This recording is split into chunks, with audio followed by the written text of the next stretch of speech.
বান্দা যখন সেজদায় চলে যায় তখন বান্দা আল্লাহর সবচাইতে কাছে চলে যায়।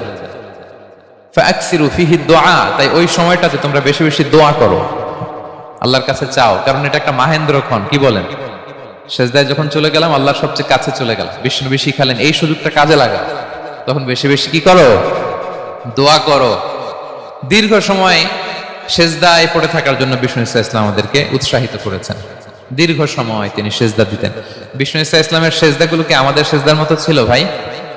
আম্মা জান আয়েশা রাদিয়াল্লাহু তাআলা আনহা বলেন, বিষ্ণু ইসা ইসলামের তাহাজ্জুদের নামাজের এক একটা সেজদা ছিল এরকম, কোরআনের 50টা আয়াত তেলাওয়াত করতে যত সময় লাগে, বিষ্ণু ইসা ইসলামের এক একটা সেজদা ঠিক ততটা লম্বা ছিল।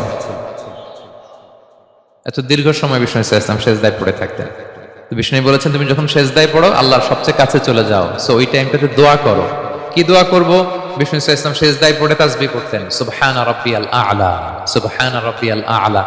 এর অর্থটা খুব সুন্দর। এর অর্থটা আপনারা জানেন? সুবহানা রাব্বিয়াল আ'লা মানে আমি আমার রবের পবিত্রতা ঘোষণা করছি, যিনি হচ্ছেন আল আ'লা, সর্বোচ্চ, সবচেয়ে বড়, তার চেয়ে বড় কেউ হতে পারে না। আরবিতে আল আ'লা শব্দের অর্থ হচ্ছে সবচেয়ে উঁচু, সবচেয়ে বড়, সর্বোচ্চ, এটাকে বলে আ'লা। আর আরবিতে সবচেয়ে খাটো, সবচেয়ে নিচু, সবচেয়ে নিম্নে, এটার আরবি হচ্ছে আল আসফাল। এটাকে কি বলে? আল আসফাল। আল্লাহ তাআলা কোরআনে বলেছেন, ইন্নাল মুনাফিকিনা ফি দারকিল আসফালি মিনান নার, মুনাফিকেরা জাহান্নামের একেবারে নিচে থাকবে, নিচে। তাহলে সবচেয়ে নিচু অবস্থানকে বলে আসফাল, আর সবচেয়ে উঁচু অবস্থানকে বলে আ'লা। আওয়াজ করে বলুন, সবচেয়ে উঁচু অবস্থানকে বলে, আমরা ওইটাই বলি আল্লাহকে, সুবহানা রাব্বিয়াল আ'লা, আমি আমার রবের পবিত্রতা ঘোষণা করছি, যিনি আ'লা, সর্বোচ্চ। আচ্ছা, একটু খেয়াল করে বলেন তো, তিনি যখন আ'লা তখন আমাদের অবস্থাটা কি? সেজদা মানে হচ্ছে আমার কপাল, আমার নাক, মানুষ তার দেহের সবচাইতে দামি অঙ্গ মাটিতে ঘষতে শুরু করে ওই টাইমে, ঠিক কিনা? মানে আমার ইগো, আমার অহংকার, আমার দাম্ভিকতা সবকিছু ঝেড়ে ফেলে দিয়ে আমি আমার সর্বোচ্চ সাবমিসিভনেস, লয়ালটি, আনুগত্য, হাম্বলনেস, বিনয় আল্লাহর কাছে দেখাচ্ছি। সেজদায় আমরা যত ছোট হই এর চেয়ে ছোট আর হওয়া যায় না। সেজদায় আমরা যতটা বিনয়ী হই, একটা মানুষ এর চেয়ে বিনয়ী আর হতে পারে না। এই তো নামাজ শুরু করলাম, আল্লাহু আকবার, এরপর রুকুতে জাস্ট বো ডাউন আর হেড, মাথা একটু ঝুঁকালাম, আর সেজদায় একেবারে মাথাটারে কি করলাম? মাটিতে মিলিয়ে দিলাম। তার মানে আমি চলে গেলাম আসফালে। আসফাল মানে সবচেয়ে নিচে, আমি চলে গেলাম সবচেয়ে, আর সবচেয়ে নিচে যে আমি ঘোষণা দিলাম সুবহানা রাব্বিয়াল, মানে হে রব, আপনার প্রশংসা, আপনার পবিত্রতা, আপনি আ'লা। আল্লাহ, আমি আর নিজেকে এর চেয়ে তুচ্ছ করতে জানি না, এর চেয়ে ছোট আর করতে পারি না, আমি আমার নিজেকে উজাড় করে দিলাম, সবচেয়ে ছোট, তুচ্ছ, নগণ্য করে আপনার সামনে উপস্থাপন করে আমি ঘোষণা দিচ্ছি সুবহানা রাব্বিয়াল আ'লা। পবিত্রতা সেই রবের যিনি আ'লা, সর্বোচ্চ। সুবহানাল্লাহ পড়েন। তাহলে সিগনিফিকেন্সটা বুঝতে পারছেন কেন বিষ্ণু ইসলাম এটা পড়তেন, সুবহানা রাব্বিয়াল আ'লা? কারণ আমি থাকি সবচেয়ে আসফালে, নিচে, আর তখন আমি ঘোষণা দেই, glory be to Allah, the most high, the most high, the most high, আ'লা। আল্লাহ, আমি একেবারে নিচে, কিন্তু তুমি হচ্ছে আ'লা। মজার ব্যাপার হচ্ছে, সেজদায় আপনি যত নিচেই থাকেন না কেন, মাথা নাক নিচে করে ফিসফিস করে যাই বলেন না কেন, এটা মুহূর্তে আল্লাহর আরশে চলে যায়। আপনি নিচু হবেন কিন্তু কথা চলে যাবে আল্লাহর আরশে। এজন্য বিষ্ণু ইসলাম বলতেন, মান তাওয়াদা তারাফা, যে নিচু হয় আল্লাহ তারে টেনে উপরে উঠায়। আপনি সেজদায়, সেজদা দাও মানে কি? নিচু হওয়া, ছোট হওয়া। তো বিষ্ণু ইসলাম বলেছেন, বেশি বেশি সেজদা দাও, তাহলে আপনার মর্যাদা, সম্মান বাড়াই দিবে কে? সম্মানিত ভাইয়েরা, আমরা শুধু সেজদায় যে সুবহানা রাব্বিয়াল আ'লা এটাই পড়ি, 3 বার শুধু এটাই পড়ি, কিন্তু বিষ্ণু ইসলাম সেজদায় যে আরো অনেক দোয়া পড়তেন, সেগুলো কি পড়েন আপনারা? বিষ্ণু ইসলাম সুবহানা রাব্বিয়াল আ'লা এর পাশাপাশি তিনি সেজদায় যে পড়তেন, সুবহানাকা আল্লাহুম্মা রাব্বানা ওয়া বিহামদিকা আল্লাহুম্মা গফিরলি। এটা জানি না আমরা, সুবহানাকা আল্লাহুম্মা রাব্বানা ওয়া বিহামদিকা আল্লাহুম্মা গফিরলি, এর অর্থ হচ্ছে, হে আমার রব, আপনার পবিত্রতা ঘোষণা করছি, আপনার প্রশংসা আমরা করছি, আল্লাহ আপনি আমাকে ক্ষমা করে দেন, আল্লাহুম্মা গফিরলি। এই দোয়াটা বিষ্ণু ইসলাম পড়তেন। এছাড়াও বিষ্ণু পড়তেন, সুবহুন কুদ্দুসুন রব্বুল মালাইকাতি ওয়ার রূহ, সকল ফেরেশতাদের অধিপতি রব, সবচেয়ে বড় ফেরেশতা যার 600 পাখা, জিবরাইলের রব, সেই রবের প্রশংসা আমি করছি। তিনি সুবহুহ, তিনি কুদ্দুস, তিনি মহাপবিত্র, the most pure, the most high. এভাবে বিষ্ণু ইসলাম আল্লাহর প্রশংসা করতেন। তিনি আরো পড়তেন, আল্লাহুম্মা গফিরলি যুনুবি কুল্লাহ দিক্কাহু ওয়া জুল্লাহ আউওয়ালাহু ওয়া আখিরাহ আলানিয়াতাহু ওয়া সিররাহ। আল্লাহ, আপনি আমার গুনাহ মাফ করেন, ছোট গুনাহ বড় গুনাহ, প্রকাশ্য গুনাহ গোপন গুনাহ, ইচ্ছায় করেছে যে গুনাহ অনিচ্ছায় করেছে যে গুনাহ, আল্লাহ সব গুনাহ আপনি মাফ করে দেন। সিজদায় লুটিয়ে পড়ে বিষ্ণু ইসলাম এই দোয়াগুলো পড়তেন। তো এখন থেকে সিজদায় এই দোয়াগুলো লম্বা চূড়া দোয়া আপনারা করবেন তো? বান্দা যখন সিজদায় লুটিয়ে পড়ে আল্লাহর সবচেয়ে কাছে চলে যায়, এবং তোমরা বেশি বেশি দোয়া করো। আল্লাহ রাসূল সাল্লাল্লাহু আলাইহি ওয়াসাল্লামের একজন সাহাবী সহিহ মুসলিমে এসেছে, সাহাবীর নাম হচ্ছে রাবিআ। কি নাম? ওনার নাম হচ্ছে রাবিআ ইবনু কাব আল আসলামি রাদিয়াল্লাহু তাআলা আনহু। উনি বলেন, কুনতু আবিতু ইনদা রাসূলিল্লাহ, একবার আমি রাত্রিবেলা রাসূল সাল্লাল্লাহু আলাইহি ওয়াসাল্লামের সাথে ছিলাম, কোন এক কারণে রাসূলের সাথে রাত কাটিয়েছি। তো রাসূল সাল্লাল্লাহু আলাইহি ওয়াসাল্লাম যেহেতু তাহাজ্জুদের সালাত পড়েন, তো তিনি বলেন আমি মাঝরাতে উঠে একটা গামলা দিয়ে পাত্র দিয়ে অজুর পানি নিয়ে আসছি বিশ্বনবীর জন্য, এনে দিলাম। বিশ্বনবী এত খুশি হলেন, আমাকে বললেন, সাল হে কাব, তোমার কি লাগবে চাও। উনি বললেন, আসআলুকা মুরাফাকাতাকা ফিল জান্নাহ। উনি বললেন, ইয়া রাসূলুল্লাহ, আপনি যদি কিছু চাইতেই বলেন তাহলে আমি জান্নাতে আপনার সাথে থাকতে চাই। দেখেন কিভাবে ওনারা সুযোগ কাজে লাগাতেন। অজুর পানি নিয়ে আসছে, বিষ্ণু খুশি হয়ে গেলেন, বলেন তুমি কি চাও? বলে আসআলুকা মুরাফাকাতাকা ফিল জান্নাহ, বড়টাই চাইছে, ছোটখাটো জিনিস চাই না। নবী হে, আমি জান্নাতে আপনার সাথী হতে চাই। বিষ্ণু বললেন, আওয়া গায়রা যালিক, আর কিছু চাও, অন্য কিছু লাগবে? বলতেছে না, উরিদু যাক, শুধু এইটাই চাই। তখন বিষ্ণু সাল্লাল্লাহু আলাইহি ওয়াসাল্লাম বললেন, আইন্নি আলা নাফসিকা বিকাসরাতিস সুজুদ, এই মর্তবা যদি তুমি চাও তাহলে বেশি বেশি সেজদায় লুটিয়ে থাকো। আলাইকা বিকাসরাতিস সুজুদ, বেশি বেশি সেজদা দিও।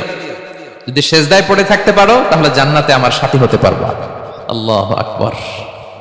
তাহলে সম্মানিত ভাইয়েরা, সেজদা দেওয়ার মধ্য দিয়ে আমরা আল্লাহর কাছে যেতে পারি। ক্লোজ আপ ওয়ান তো আমাদেরকে হারাম কাছে আসার গল্প শোনায়, কোরআন আমাদেরকে আল্লাহ তাআলার কাছে কি করে আমরা যেতে পারি এই গল্প শোনাচ্ছে। কোরআন বলে, ওয়াসজুদ ওয়াকতারিব, সেজদায় লুটিয়ে পড়ো, আমি আল্লাহর কাছে আসো। তাহলে বেশি বেশি সেজদা দেওয়ার মধ্য দিয়ে আমরা আল্লাহ তাআলার প্রিয় ভাজন হতে পারি, আমরা তার কাছে যেতে পারি। এবং কিয়ামতের দিন আল্লাহ তাআলা আমাদের সবাইকে সেজদা দিতে বলবেন। সেদিন অযুত লক্ষ নিযুত কোটি কোটি মানুষ, তাদের সামনে আল্লাহ বলবেন, আমাকে সেজদা দিয়ে দেখাও। আমরা দুনিয়াতে যারা আল্লাহকে প্রাণ ভরে সেজদা দিয়েছি, আমরা সেদিন আল্লাহু আকবার বলে সেজদায় লুটিয়ে পড়ব। কিন্তু যারা সেজদা দেয় নাই, অথবা যারা লোক দেখানো সেজদা দিয়েছে, তারা সেজদা তো দূরের কথা, ওদের পিঠটাই বাঁকা করতে পারবে না। আল্লাহ বলেন, ইয়াউমা ইউকশাফু আন সাকিন ওয়া ইউদআউনা ইলা সুজুদি ফালা ইস্তাতিউন, সেদিন আল্লাহ তাআলা তার পায়ের গোছা উন্মুক্ত করবেন। অনেকে বলে, হুজুর আল্লাহরও পা আছে? আছে, আল্লাহ তাআলারও পা আছে, কিন্তু এই পাটা কেমন এটা আমরা জানি না, আমাদের পায়ের মতো নয়। লাইসা কামিসলিহি শাই, কোনো কিছু তার মতো নয়। তো তিনি কার মতো? উত্তর হচ্ছে তিনি তার মতো। সুবহানাল্লাহ পড়বেন না? লাইসা কামিসলিহি শাই, তার মতো কিছু নাই। তো তিনি কার মতো? তিনি তার মতো। ওয়ালাম ইয়াকুল্লাহু কুফুয়ান আহাদ, তার মতো, তার সমকক্ষ কোনো কিছু নাই, তিনি তার মতো। সেদিন আল্লাহ তাআলা তার পবিত্র পায়ের গোছা, পায়ের নলা উন্মুক্ত করবেন এবং আদেশ করবেন, সেজদা দাও। আমরা সবাই আল্লাহু আকবার বলে সেজদায় লুটিয়ে পড়ব। কিন্তু যারা দুনিয়ায় সেজদা দেয় নাই, লোক দেখানোর সেজদা দিয়েছে, ফালা ইস্তাতিউন, আল্লাহ তাআলা তাদের পিঠটা লোহার মতো, রডের মতো শক্ত করে দিবেন। সেজদা দেওয়া তো দূর কি বাত, ওরা পিঠটাই বাঁকা করতে পারবে। আমরা দুনিয়াতে যেমনি আল্লাহ তাআলাকে সেজদা দিয়েছি, সেদিনের জন্য আল্লাহ তাআলাকে এভাবে সেজদা দিতে পারে। আল্লাহ তুমি তৌফিক দাও। আল্লাহুম্মা জাআলনা মিনহুম, আওয়াজ করে পড়ুন আমিন। তাহলে সম্মানিত সুধী, আমরা যদি আল্লাহর প্রিয় হতে চাই, তার নৈকট্যপ্রাপ্ত বান্দা হতে চাই, প্রথম ফর্মুলা কি বলেন আপনারা? সাজদা। আওয়াজ করে বলুন, প্রথম ফর্মুলা কি? বেশি বেশি আল্লাহর সেজদা দিতে হবে, সেজদায় দীর্ঘক্ষণ পড়ে থাকতে হবে, সেজদায় দোয়াগুলো করতে হবে, মনের আকুতি মিনতি জ্বালা যন্ত্রণা এগুলো আল্লাহর কাছে উপস্থাপন করতে হবে। পারা যাবে তো ইনশাআল্লাহ? এই তো গেল কোরআনিক ফর্মুলা। কোরআন আমাদেরকে জানিয়েছে যদি আল্লাহর কাছে যেতে চাও সেজদা দাও। এবার আমরা একটু হাদিসের দিকে চোখ বুলাই, যে হাদিস কি বলে। হাদিসে কুদসিতে এসেছে, আল্লাহ রাব্বুল ইজ্জা ওয়াল জালাল বলেন, ওয়ামা ইয়াজালু আবদি ইয়াতাকাররাবু ইলাইয়া বিন-নওয়াফিল, আমার বান্দা যদি আমার কাছে আসতে চায় তাহলে সে যেন বেশি বেশি নফল ইবাদত করে। নফল ইবাদতের মধ্য দিয়ে সে আমার কাছে আসতে থাকে। যত বেশি নফল ইবাদত করবে আমার কাছে আসবে। হাত্তা উহিব্বাহু, এক পর্যায়ে এমন হবে যে আমি আল্লাহ তাকে ভালোবাসতে শুরু করে দিব। তার মর্তবা এত উপরে উঠে যাবে, কুনতু সামাআহুল্লাযী ইয়াসমাউ বিহা, তখন সে কান দিয়ে যখন শুনবে তার নিজ কানে শোনে না, সে আমি আল্লাহর কানে শোনে। হাত দিয়ে কিছু ধরলে সে আল্লাহর হাতে ধরে, চোখ দিয়ে দৃষ্টি করলে সে নিজ চোখে দেখে না, সে আল্লাহর চোখে দেখে। পড়েন সুবহানাল্লাহ। তাহলে কোরআন বলল সেজদা, আর হাদিস বলল নফল ইবাদত। যে যত বেশি নফল করে সে আল্লাহর কাছে যায়, যে যত বেশি নফল ইবাদত করে সে আল্লাহর প্রিয় ভাজন হয়ে ওঠে, আল্লাহর নৈকট্যপ্রাপ্ত বান্দা হয়ে ওঠে। এবং হাদিসে এসছে, বিষ্ণু ইসলাম বলেন, আমাদের ফরজ নামাজে যদি কারো ঘাটতি হয়, আমাদের অনেকের এমন হবে যে ফরজ নামাজ পড়ে নাই অলসতা করে, তখন আল্লাহ ফেরেশতাদেরকে বলবেন, কি অবস্থা আমার বান্দা? বলবে, আল্লাহ অনেক ফরজ নামাজের তো ঘাটতি দেখা যাচ্ছে। তখন আল্লাহ বলবে, উনদুরু হাল্লি আবদি মিন তাতাওয়ু, ফরজে যদি ঘাটতি থাকে দেখো তো আমার বান্দার কিছু নফল নামাজ আছে কিনা। ফেরেশতারা এবার খুঁজে দেখবে, হ্যাঁ এই বান্দার অনেক নফল নামাজ আছে। তখন আল্লাহ বলবে, ঠিক আছে, এই নফলগুলোরে ফরজের ভিতরে ঢুকাইয়া মেকআপ করে দাও। তাহলে বলেন, নফল ইবাদতের দরকার আছে না নাই? কিয়ামতের দিন ফরজ নামাজে ঘাটতি থাকলে নফল নামাজগুলো সেখানে সাবস্টিটিউট করে আল্লাহ তাআলা আমাদেরকে বাঁচাবেন। এজন্য আমরা যেন নফল করি। ফরজ তো করতেই হবে, এটা তো কম্পালসরি, অব্লিগেটরি, আল্লাহর মাইট থেকে বাঁচার জন্য করতেই হবে। কিন্তু আল্লাহর প্রিয় হইতে হইলে নফল ইবাদত করতে হবে। ওটাকে বলে অপশনাল, ওটা হচ্ছে ওভারটাইম। আপনারা ভালো বুঝবেন, এটা কি বলে? ওভারটাইম। ওভারটাইমের বেতন কিন্তু মূল বেতনেরও বেশি, বেসিকের চেয়ে বেশি। বেসিকে যদি পার আওয়ার 20 রিঙ্গিট হয়, তো ওভারটাইমে পার আওয়ার কত? 30 রিঙ্গিট, 40 রিঙ্গিট, ঠিক কিনা? তো এই জন্য নফলগুলোকে যেন আমরা ছোট মনে না করি প্রিয় ভাইরা। তাহলে আমরা ফর্মুলা পেয়ে গেলাম, আল্লাহ তাআলার প্রিয় হতে চাইলে দুটি কাজ, কোরআন বলে সিজদায় লুটিয়ে পড়ো, আর হাদিস বলে বেশি বেশি নফল ইবাদত করো। আমরা কি করতে পারি, কি কি নফল ইবাদত করে আল্লাহ তাআলার প্রিয় হতে পারি, আমি দুই একটি আপনাদের সাথে শেয়ার করবো ইনশাআল্লাহ। এক নাম্বার যে নফল ইবাদতটি করে আমরা আল্লাহ তাআলার প্রিয় হতে পারি, সেটা হচ্ছে তিলাওয়াতুল কোরআন, আল্লাহর কোরআনের তেলাওয়াত। এটা আল্লাহর বাণী। কোরআন তেলাওয়াত মানে আল্লাহর সাথে কথা বলা। ইনদামা তাতলুল কোরআন কাআন্নামা আনতা তুনাজি মা রাব্বিক, যখন আপনি কোরআন তেলাওয়াত করেন, কাইন্ড অফ আপনি আল্লাহর সাথে মুনাজাত করেন, মানে একান্ত আলাপন করেন, আলাপচারিতা করেন। তো বিষ্ণু ইসলাম বলেছেন, আফদলুল ইবাদাতি কিরাআতুল কোরআন, নফল ইবাদতের যত লিস্ট আছে এর মধ্যে সবচেয়ে শ্রেষ্ঠ হচ্ছে আল্লাহর কোরআন তেলাওয়াত করা। আপনারা প্রতিদিন কোরআন তেলাওয়াত করেন তো? করেন? আমাদের বাংলাদেশে একটা ট্র্যাডিশন হচ্ছে, মানে শুদ্ধভাবে পড়ার ধারধারি নাই, তাড়াহুড়ো করে কোরআন খতম দিতে চায়, খতম তুলতে চায়, 5 খতম, 7 খতম, 10 খতম। খতম তুলতে যায় কোরআন রে খতম করে ফেলে, খতম তুলতে যায় কোরআন রে কি করে ফেলে? খতম করে ফেলে। না, এইভাবে করা যাবে না, ধীরস্থির ভাবে পড়বেন। আনাস রাদিয়াল্লাহু তাআলা আনহু বলতেন, রুব্বা কারি লিল কোরআন ওয়াল কোরআনু ইয়ালআনহু, কোরআনের অনেক তেলাওয়াতকারী আছে যারা সওয়াবের পরিবর্তে কোরআনের লানত পায়, কোরআন এদেরকে লানত করে। এর কারণ তাড়াহুড়ো করে পড়ে, এর কারণ ধীরস্থির ভাবে পড়ে না। আল্লাহ তাআলা বলছেন, ওয়ারাতিলিল কোরআনা তারতিলা, তোমরা তারতিলের সাথে কোরআন পড়ো, ধীরস্থির ভাবে, বিশুদ্ধ ভাবে, তাহসিনের সাথে, তাজবিদের সাথে পড়ো। তারতিল মানে কি? আনাস রাদিয়াল্লাহু তাআলা আনহু বলেন বিষ্ণু সাল্লাল্লাহু আলাইহি ওয়াসাল্লামের কিরাআতের ব্যাপারে, যে রাসূলুল্লাহ সাল্লাল্লাহু আলাইহি ওয়াসাল্লাম ইয়ামুদ্দু বিহা সাওতাহু মাদ্দান, তিনি যখন কিরাত পড়তেন টেনে টেনে পড়তেন, তাড়াহুড়ো করে পড়তেন না। কিভাবে পড়তেন? টেনে টেনে পড়তেন। আম্মা জান উম্মে সালামা রাদিয়াল্লাহু তাআলা আনহা বলেন, কানা ইউকাত্তিউ কিরাআতাহু আয়াতান আয়াতান, প্রতি আয়াত পড়ে থামতেন, তাড়াহুড়ো করতেন না। তাহলে বিষ্ণুবী টেনে টেনে কোরআন পড়তেন, প্রতি আয়াত শেষে থামতেন, ধীরস্থির ভাবে। তাড়াহুড়ো করা যাবে, প্রতিটা আয়াত শেষে থামতে হবে। আলহামদুলিল্লাহি রাব্বিল আলামিন আর রহমানির রহিম মালিকি ইয়াউমিদ্দিন ইয়্যাকা না'বুদু ওয়া ইয়্যাকা নাস্তাঈন। টেনে টেনে বললাম, প্রতিটা আয়াত শেষেই থামলাম, ঠিক কিনা? ঠিক এভাবে বিষ্ণু ইসলাম তেলাওয়াত করতেন। এবং তিনি বলতেন, যায়িনুল কোরআন বিআসওয়াতিকুম, তোমরা সুন্দর কণ্ঠে, সুললিত কণ্ঠে সুর করে কোরআন পড়ো, সুন্দর করে পড়ো। অনেকে বলে, হুজুর আমার গলায় তো কোনো সুর নাই, আমি কি করব? প্রত্যেকের গলায় কিছু না কিছু সুর আছে। বাথরুমের ভিতরে ঢুকলে বোঝা যায়, যখন কাপড় কাচতেছেন আর গান গাইতেছেন মনের অজান্তে, তখন সুর চলে আসে। কোরআন পড়ার সময় সুর বেরোয় না, না? যার যেরকম সুর ওইটাই আপনি সুন্দর করে পড়বেন। আরব শায়েখরা যেই কণ্ঠে কোরআন পড়তেন ওই কণ্ঠে আপনি সুর করে তেলাওয়াত করবেন। এবং সহিহ বুখারীর বর্ণনা বিষ্ণু সাল্লাল্লাহু আলাইহি ওয়াসাল্লাম বলেছেন, লাইসা মিন্না মান লাম ইয়াতাগান্না বিল কোরআন, যে কোরআনকে গুনগুনিয়ে সুর করে পড়ে না সে আমার উম্মত নয়। এবার বলেন, কোরআনকে সুর করে ধীরস্থির ভাবে, টেনে টেনে, থেমে থেমে পড়ার দরকার আছে না নাই? এভাবে পড়বেন তো সবাই? তারতিলের সাথে কোরআন পড়তে হবে। বাসায় গাড়িতে কোরআনের তেলাওয়াত ছেড়ে দিয়ে রাখবেন। ওয়া ইযা কুরিআল কুরআনু ফাসতামিউ লাহু ওয়া আনসিতু লাআল্লাকুম তুরহামুন। যখন কোরআনের তেলাওয়াত হয় চুপ থাকো, মনোযোগ দিয়ে শোনো, আল্লাহর রহমতের বাড়িধারা তোমার উপর নাজিল হতে থাকবে। বাসায় কোরআন ছেড়ে দিয়ে রাখবেন। বাসায় কি ছেড়ে দিয়ে রাখেন বলেন? হিন্দি গান, বাংলা গান, কি ছেড়ে দিয়ে রাখেন? লাউড স্পিকারে কোরআন ছেড়ে দিয়ে রাখবেন। গাড়ি চালাচ্ছেন, কোরআন ছেড়ে দিয়ে রাখবেন, রহমতের বাড়িধারা নাজিল হবে। আর তেলাওয়াত করার সময় তার তিলের সাথে, নাকি খতম উঠাইতে যায় কোরআনের খতম করে দিবেন? হ্যাঁ, না, ধীরস্থির ভাবে পড়তে হবে। তাড়াহুড়ো করে পড়লে আমরা শুনলাম আজকে কোরআন লানত দেয়, কি দেয় ভাই? এমনটা যেন না হয়। তাহলে নফল ইবাদতের লিস্টে আমরা প্রথমেই রাখবো কোরআন তেলাওয়াত। শাহরু রমাদান আল্লাযী উনজিলা ফীহিল কুরআন, এই মাসে কোরআন নাজিল হয়েছে। কোরআন নাজিলের মাসে আমরা যেন বেশি বেশি কোরআন তেলাওয়াত করি। প্রতিটা অক্ষরে 10টা নেকি। পৃথিবীর এমন কোন কিতাব নাই, এমন কি হাদিসের কিতাবও না, বিষ্ণুবীর হাদিস পড়লেও এটা নাই, শুধু কোরআন, শুধু আল্লাহর বাণী, এক অক্ষরে 10 নেকি।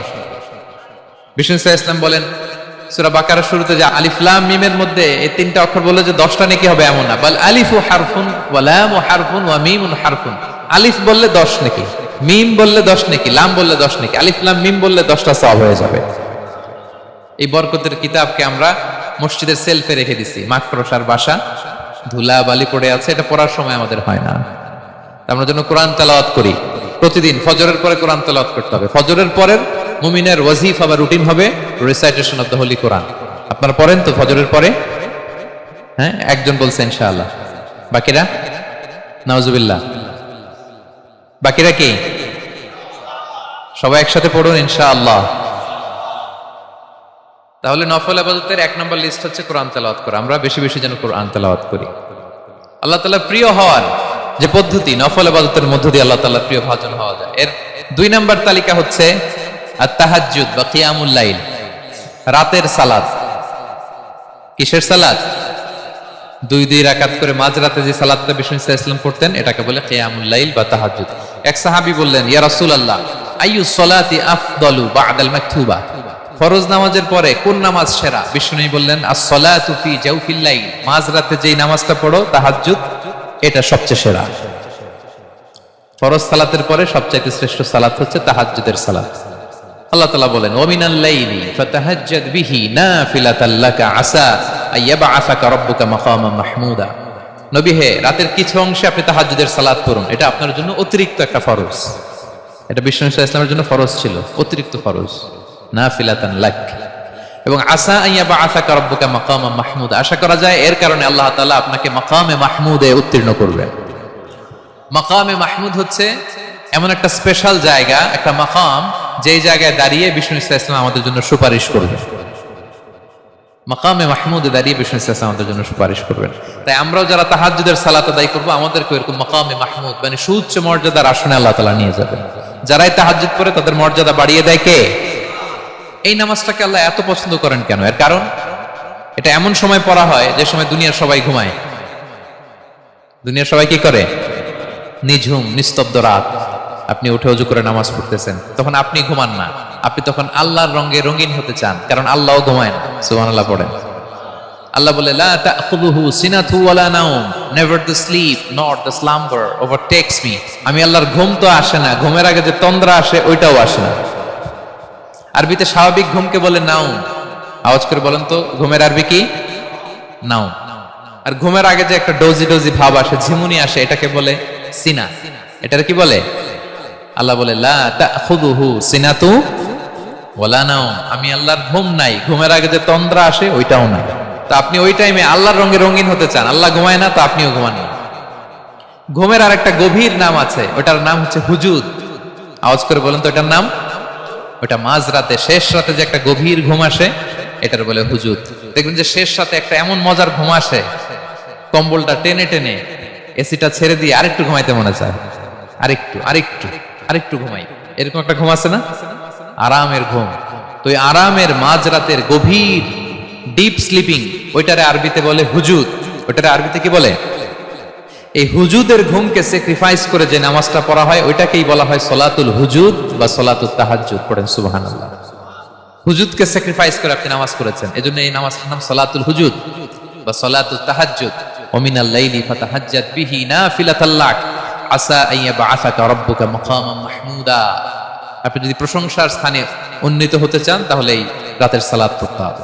বিষ্ণু ইসলাম দীর্ঘ সময় এই কিয়ামুল লাইলটা করতেন। সেজদায় কত লম্বা ছিলেন এটা তো একটু আগেই বললাম। কত লম্বা ছিল?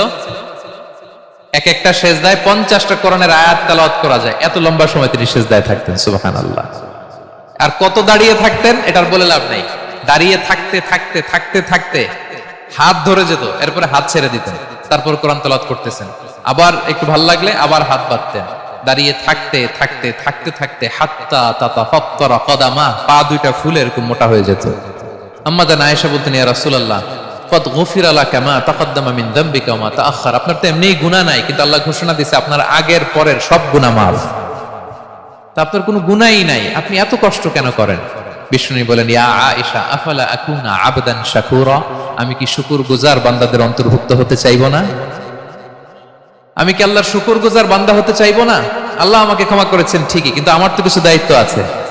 আমি কি নিজেকে সর্বোচ্চ ভাবে আল্লাহর কাছে পেশ করব না? সারা রাত দাঁড়িয়ে বিষ্ণু ইসলাম এরকম কিয়ামুল লাইল করতেন।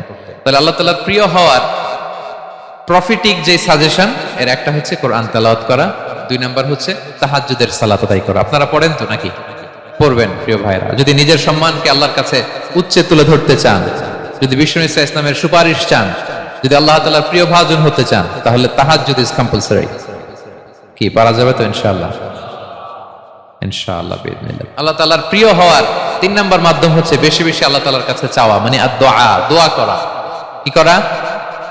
বিষ্ণু ইসলাম বলেন, আদ-দুআউ মুখুল ইবাদা, দোয়া হচ্ছে ইবাদতের নির্যাস। দোয়া কি? ইবাদতের নির্যাস। এবং আল্লাহর কাছে চাইলে আল্লাহ খুশি হয়, না চাইলে আল্লাহ বেজার হয়। ইন্টারেস্টিং না ব্যাপারটা? আর দুনিয়াতে বারবার চাইলে খুশি হন আপনি? একটা বিষয় নিয়ে একজনের কাছে গেলাম, ভাই একটু বিপদে পড়ছি, একটু হেল্প করেন, করলো। এরপরের সপ্তাহে আবার গেলাম, ভাই আমার তো একটু সমস্যা, টাকা পয়সার, একটু হেল্প করেন, মুখ লজ্জায় ধরেন, আবারও করলো। এরপরের সপ্তাহে আবার গেলাম, ভাই বিপদে পড়ছি, একটু হেল্প করেন। এবার কেমন লাগবে বলেন তো? আচ্ছা গেল। এরপরের সপ্তাহে আবার, এবার কি করবে? দৌড়ানি দিবে লাঠি লয়া। ঠিক কিনা বলেন? তুমি মামুর বাড়ির আবদার পাইছো না, প্রতি সপ্তাহে সপ্তাহে বিপদে পড়ছি। তার মানে এই দুনিয়ার হাইসিয়াত হচ্ছে বারবার কারো কাছে কোনো ইস্যু নিয়ে যাওয়া যায় না, বারবার কোনো ব্যাপার নিয়ে কারো কাছে চাওয়া যায় না। চাইলে সে রাগ করে, অখুশি হয়, কিন্তু আল্লাহর কাছে এটা বিপরীত। বিষ্ণু বলেন, ইন্নাহু মান লাম ইয়াসআলিল্লাহা ইয়াগদাব আলাই, যে আল্লাহর কাছে বারবার বারবার চায় না, আল্লাহ তার উপর রাগান্বিত হয়ে যায়। আর বারবার বারবার বারবার তার কাছে চাইলে আল্লাহ তাআলা তার প্রতি খুশি হয়ে যায়। এজন্য আল্লাহ তাআলার কাছে চাইতে হবে প্রিয় ভাইয়েরা, চাইতে হবে, বিনয়ের সাথে চাইতে হবে, চোখের পানি ছেড়ে চাইতে হবে, একাগ্র চিত্তে চাইতে হবে, চাওয়ার মতো চাইতে হবে। চাওয়ার মতো চাইলে আল্লাহ দেয়। যারা চাইতে পারে আল্লাহর কাছে, তারা আল্লাহর কাছ থেকে নিয়ে ছাড়ে। দেখবেন যেই বাচ্চা কাঁদে বেশি, ওই বাচ্চাকে মা দুধ খাওয়ায় বেশি, ঠিক কিনা? আর যেটা কাঁদে কাঁদে না, ওইটা টেক কেয়ারও কম। যেই ফ্যামিলিতে অনেক বাচ্চা কাচ্চা, দেখবেন যেটা কাঁদে বেশি, ওইটা টেক কেয়ারও বেশি। তো আপনি যত চাইবেন আল্লাহ তাআলা তত খুশি হয় আপনার প্রতি। কিভাবে চাবো? একাগ্র চিত্তে চাইতে হবে। আমরা অনেক সময় দোয়াও করি, আবার আরেক দিকে তাকায় আছি। এই যে দোয়া করতেছি, দেখেন, আল্লাহুম্মা আমিন, রব্বানা আতিনা ফিদ দুনিয়া হাসানা ওয়া ফিল আখিরাতি হাসানা। দোয়াও করতেছে, ইন্টেরিয়র ডিজাইনও দেখতেছে। এটা দোয়া হইছে? কথা বলেন না কেন? দোয়া হইছে? আবার দোয়াও করতেছে, দোকানের হিসাবও মিলাইতেছে, রব্বানা আতিনা ফিদ দুনিয়া। দোয়াও চলতেছে আর দোকানের হিসাব কিতাব যা আছে, এরকম দোয়াও আছে না নাই? এটার একটা আমি নাম দিছি, এটারে আমি বলি রোবোটিক দোয়া। মানে রোবট, আপনি একটা সিস্টেম অন করে দিবেন, ওটা করতেছে, এটার কোনো প্রাণ নাই, ওটার মধ্যে কোনো অনুভূতি নাই, কোনো রিয়েলাইজেশন নাই। এই অনুভূতিহীন দোয়া আল্লাহ কবুল করেন না, আল্লাহ কবুল করেন না। আপনার দোয়ায় প্রাণ থাকতে হবে, এখানে আপনার ধ্যান থাকতে হবে, মন থাকতে হবে, আপনার আকুতি থাকতে হবে, চাওয়ার মতো আল্লাহর কাছে চাইতে হবে। কিভাবে চাবেন? বিনয়ের সাথে চাবেন, আর ইয়াকিন রাখবেন আমার দোয়া আল্লাহ কবুল করবেই। উদুল্লাহ ওয়া আনতুম মুকিনুনা বিল ইজাবা, এমন ভাবে আল্লাহর কাছে চাও যে তুমি নিশ্চিত আমার দোয়া আল্লাহ কবুল করবেনই। আপনি নিশ্চিত হলে আপনার দোয়া কবুল হয়ে যাবে। নিজেকে ছোট করে চাইবেন, ফাসআলুল্লাহ বিবুতুনি আকুফিকুম, বিষ্ণু বলেন তোমাদের হাতের তালুগুলো উপরের দিকে। ভিক্ষুকরা যেন চায়, স্যার 2 দিন ধরে কিছু খাই নাই স্যার, 2টা টাকা দেন, এই যে এইভাবে যে চায় হাত পাতে, এরকম হাতের তালুগুলো উপরের দিকে করে ভিক্ষুকের মতো আল্লাহর কাছে চাও, হাত তুলে চাও।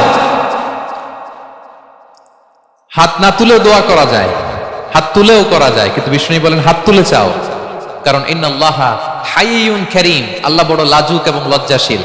বান্দা যখন হাত তুলে ভিক্ষুকের মতো কিছু চায়, ওই হাত খালি হাতে ফিরিয়ে দিতে আল্লাহ লজ্জা লাগে, খালি হাতে ফিরিয়ে দিতে আল্লাহ লজ্জা পান। হাত তুলে চাইবেন। দোয়াতে আল্লাহর নামগুলো ধরে ধরে ডাকুন, ইয়া আল্লাহ, ইয়া রহমান, ইয়া রহিম, ইয়া হাইয়ু, ইয়া কাইয়ুম বিরহমাতিকা আস্তাগীথ। আল্লাহ নাম ধরে ধরে চান, ওই দোয়া আল্লাহ কবুল করবেন। বিশ্বনবীর উপর দুরূদ পড়েন, যে বিশ্বনবীর উপর দুরূদ পড়ে না, ওই দোয়া আল্লাহর কাছে কবুল হয় না, এটা আকাশে পেন্ডিং থাকে। কুল্লু দুআ মুআল্লাক মাহজুব বাইনাস সামাই ওয়াল আরদি মা লাম ইউসাল্লা আলাইয়া। বিষ্ণু বলেন সব দোয়া আকাশে পেন্ডিং থাকে যতক্ষণ আমার উপর দুরূদ পড়া না হয়। মোবাইলে দেখবেন ব্যালেন্স না থাকলে মেসেজ পাঠালে কি হয়ে থাকে, ওইটা পেন্ডিং, আবার টপ আপ করলেই সেন্ট। তা আপনি যে বলেন হুজুর আমার দোয়া কবুল হয় না, কেন হয় না বুঝছেন এবার? হ্যাঁ, নবীর উপর দুরূদ পড়েন নাই তো। আল্লাহুম্মা সাল্লি ওয়া সাল্লিম ওয়া বারিক আলাইহি। শুরু করবেন বিষ্ণু নবীর উপর দুরূদ দিয়ে, মাঝেও পড়বেন, শেষেও পড়বেন, আগেও পড়বেন, পরেও পড়বেন। আপনার দোয়া কবুল করবে কে? একাগ্র চিত্তে চাইতে হবে আল্লাহ তাআলার কাছে। ইফতারির আগে দোয়া কবুল হয়, দোয়া করবেন। বৃষ্টি যখন পড়ে দোয়া কবুল হয়, দোয়া করবেন। আর দুআউ মুস্তাজাবা বাইনাল আযানি ওয়াল ইকামা, আযান ইকামতের মাঝখানে দোয়া করলে দোয়া কবুল হয়। আম্মা আব্বা দোয়া করলে দোয়া কবুল হয়। হজ থেকে যে রিসেন্ট ফিরে আসছে তার কাছে যে দোয়া চাবেন, দোয়া করলে দোয়া কবুল হয়। খাতমুল কোরআনের পরে দোয়া করলে ওই দোয়া কবুল হয়। মাজলুম দোয়া করলে ওই দোয়া আল্লাহ ফেরায় না। আমরা যেন বেশি বেশি দোয়া করি। সেজদা দিব, কোরআন বলল আর হাদিস বলল তেলাওয়াত করতে হবে আল্লাহর কাছে যেতে চাইলে, তাহাজ্জুদ করতে হবে আল্লাহর প্রিয় হতে চাইলে, বেশি বেশি দোয়া করতে হবে আল্লাহর নৈকট্যপ্রাপ্ত বান্দা হতে চাইলে। আর কি করব? বেশি বেশি জিকির করতে হবে আল্লাহর। সুবহানাল্লাহ, আলহামদুলিল্লাহ, লা ইলাহা ইল্লাল্লাহ, আল্লাহু আকবার, এগুলো পড়বেন। আস্তাগফিরুল্লাহ বেশি বেশি পড়বেন। নামাজ শেষে 33 বার সুবহানাল্লাহ, 33 বার আলহামদুলিল্লাহ, 33 বার আল্লাহু আকবার। এরপর 3 33 99 100তম মিলাবেন এইভাবে, লা ইলাহা ইল্লাল্লাহু ওয়াহদাহু লা শারীকা লাহু লাহুল মুলকু ওয়া লাহুল হামদু ওয়া আলা কুল্লি শাইইন কাদির। পড়েন, আপনারা পড়েন, সবাই পড়েন। বিষ্ণু বলেন নামাজের পরে যদি 33 বার সুবহানাল্লাহ, 33 বার আলহামদুলিল্লাহ, 33 বার আল্লাহু আকবার, এরপরে 100তম বার লা ইলাহা কেউ পড়ে, তার যদি সাগরের ফেনা পরিমাণ গুনাহ থাকে আল্লাহ তাআলা তার সব গুনাহ মাফ করে দেয়। প্রত্যেক ফরজ সালাতের পরে আয়াতুল কুরসি পড়বেন। পড়েন আপনারা? পড়েন, সবচাইতে দামি আয়াত। বিশ্বনবী বলেন মান ক্বারা আয়াতাল কুরসি দুবরা কুল্লি সালাতিন মাকতুবাতিন লাম ইয়ামনাহু মিন দুখুলিল জান্নাতি ইল্লাল মাউত। প্রত্যেক ফরজ নামাজের পরে আমার যে বান্দা আয়াতুল কুরসি পড়ে তার জান্নাতে ঢোকার ক্ষেত্রে আর কোনো বাধা থাকে না, একটা জিনিস ছাড়া, সেটা হচ্ছে মরণ। লোকটা মরে না তাই জান্নাতে যায় না, মরলেই জান্নাতি। পড়বেন আয়াতুল কুরসি। আমরা যেন জিকিরগুলো বেশি বেশি করি। 5 নম্বরে চ্যারিটি। আর সাদাকাতু তারুদ্দুল বালা। সাদাকা আপনার বিপদ মুক্ত করে, আপনার ছেলে মেয়ের নিরাপত্তার জন্য, আপনার জানের নিরাপত্তার জন্য, আপনার ব্যবসার নিরাপত্তার জন্য মুক্ত হস্তে দান করুন। ব্যবসায় বারাকা দিয়ে দিবে কে? সুযোগ হলে গোপনে দান করুন। 7 শ্রেণীর ব্যক্তিকে আল্লাহ তাআলা আরশের নিচে ছায়া দিবেন। এর মধ্যে 1 শ্রেণীর ব্যক্তি হচ্ছে রজুলুন তাসাদ্দাকা বিসাদাকা ফাআখফাহা, যে গোপনে দান করে, হাত্তা লা তা'লামু শিমালু মা তুনফিকু ইয়ামিনু, এত গোপনে দান করে যে তার ডান হাত কি দান করেছে বাঁ হাত সেটা টের পায় না। গোপন দান আল্লাহর রাগ কমায়, গোপন দান আপনাকে বিপদ মুক্ত করে, গোপন দান কিয়ামতের দিন আল্লাহর সুশীতল আরশের নিচে আপনার সিটকে কনফার্ম করে। দান করবেন তো সবাই? মদিনার সবচেয়ে গরীব সাহাবী বেলাল রাদিয়াল্লাহু তাআলা আনহু গায়ের জামাটা নিয়ে শুধু হিজরত করেছেন, উনাকেও বিশ্বনবী বলেন আনফিক বেলাল, বেলাল দান করো, লা তাখশা মিন যিল আরশি ইখলালা, আল্লাহর ধনভাণ্ডারে কমতি নাই, ঘাটতি নাই, ভয় পাও না, আল্লাহ তোমার বাড়ায় দিবে। কিছুই নাই বেলাল। মুমিনরা সচ্ছল অবস্থায় অসচ্ছল অবস্থায় সব সময় দান করে। সচ্ছল অবস্থায় বেশি দেয়, অসচ্ছল অবস্থায় কম দেয়, কিন্তু দেয়। তারা দান করে। আল্লাহ বলেন আমার ভান্ডারে কমতি নাই, ঘাটতি নাই। ইবনা আদম আনফিক উনফিক আলাই, এই বনি আদম দাও, দিলে আমি তোমারে দেব। হাত খুলে দাও, আমি তোমারে দেব। লাউ আন্না আউওয়ালাকুম ওয়া আখিরাকুম ওয়া ইনসাকুম ওয়া জিন্নাকুম কামু আলা সাঈদিন ওয়াহিদ, পৃথিবীর সব মানুষগুলো যদি এক মরুভূমির মাঝখানে দাঁড়ায় দাঁড়িয়ে আমি আল্লাহর কাছে চাইতে থাকে চাইতে থাকে চাইতে থাকে, আমি আল্লাহ যদি তাদের যার যা চাওয়া আছে সবও দিয়ে দেই, আমি আল্লাহর ধন ভাণ্ডারের 1 ইঞ্চিও কমবে না। তবে হ্যাঁ, কমতে পারে। কতটুকু কমতে পারে? হাদিসের বিষ্ণু ইসলাম বললেন, সুই দিয়ে যদি সাগরের পানি একটু কমানো যায়। কথা বুঝেন? সুই আছে না, সুই, নিডেল, চিনেন তো সুই? সুই দিয়ে ধরেন আপনি সাগরের পানি একটু এরকম করলে সুইয়ের মধ্যে একটু সাগরের পানি লেগে চলে আসবে না? সাগরের পানি থেকে একটু কমলো তো, এতটুকু কমবে। বিষ্ণু বললেন, সুই দিয়ে সাগরের পানি থেকে যদি পানি নিয়ে আসো, যতটুকু কমাতে পারলা, পৃথিবীর সব মানুষ চাইতে চাইতে হয়রান হয়ে সবও যদি আল্লাহ থেকে নিয়ে নাও, কমলে এতটুকু কমতে পারে। ওই আল্লাহর গোলাম দিতে চায় না, ধরে রাখে, খালি এমনি ধরে রাখে। আপনি হাতে যেটা আছে ওটা না দিলে তো বড়টা ধরতে পারবেন না। এটা 2 কেজি, এটা দিলেই না 5 কেজিটা ধরবেন। 5 কেজিটা দিয়ে দিলেন, তাহলে ধরবেন 10 কেজি। বুঝতে পারছেন? দিতে হবে প্রিয় ভাইরা, হাত খুলে দান করুন। এখানে তো সব বিজনেস ম্যাগনেট, বাংলাদেশি সব বড় বড় ব্যবসায়ীরা আপনারা এখানে, হাত খুলে দান করুন। এ তো আম, অন্যকে খাবার খাওয়ানো অনেক বড় সওয়াবের কাজ। এর মধ্যে দিয়ে আল্লাহ তাআলার নৈকট্যপ্রাপ্ত বান্দা হওয়া যায়। কিয়ামতের দিন আল্লাহ তাআলা বলবেন, হে বনি আদম, আমি অসুস্থ ছিলাম, আমার তো সেবা করলা না। আমি ক্ষুধার্ত ছিলাম, আমি আল্লাহর তো তুমি খাওয়াইলা না। মানুষ বলবে, ইয়া রাব্বাল আলামিন, আপনি তো আরশের মালিক, রাজাধিরাজ, আপনারে কিভাবে সেবা করি, আপনারে কিভাবে খাওয়াবো? আল্লাহ বলেন, ওই যে গরিব, ভুখা, নাঙ্গা, অভুক্ত আমার বান্দা তোমার কাছে খাবার চেয়েছিল, তুমি খাবার দাও নাই। ওই দিন তারে খাবার যদি দিতা, তাহলে আমি আল্লাহকে খাওয়ানো হতো। তাকে জামা দিলে আমি আল্লাহকে জামা দেওয়া হতো। তার চিকিৎসার ব্যবস্থা করে দিলে আমি আল্লাহর সেবা করা হতো। সুবহানাল্লাহ। ইফতার শেয়ারিং অনেক বড় সওয়াবের কাজ। মানুষকে খাওয়ানো অনেক বড় সওয়াবের কাজ। এগুলো যেন আমরা করি। আর যে ইবাদতগুলোর কথা বললাম, যেগুলোতে আল্লাহ তাআলার প্রিয় ভাজন হওয়া যায়, এগুলো আজকে আলোচনা শুই না, আজকে সারা রাত একেবারে ফাটায় ফেলছে ইবাদত করে, কালকে আর খবর নাই, এরকম আছে না? নাই না। আহাব্বুল আ'মালি ইলাল্লাহি আদওয়ামুহা ওয়া ইন কাল্লা। আল্লাহর কাছে সবচাইতে প্রিয় আমল হচ্ছে ওইটা যেটা বান্দা রেগুলার, ডেইলি বেসিসে করে, রেগুলার করে, যদিও পরিমাণে কম করে, যদিও পরিমাণে কম, কিন্তু নিয়মিত করে। এটা আল্লাহর কাছে বেশি প্রিয়। তাই যে সমস্ত নফল ইবাদতগুলোর মধ্য দিয়ে আমরা আল্লাহ তাআলার প্রিয় হব, আমরা যেন এগুলো রেগুলার করি, ইনশাআল্লাহ। বলেন সবাই। আমরা যেন বেশি বেশি সিজদায় লুটিয়ে থাকি, আমরা যেন লম্বা সিজদা দেই, সিজদায় যেন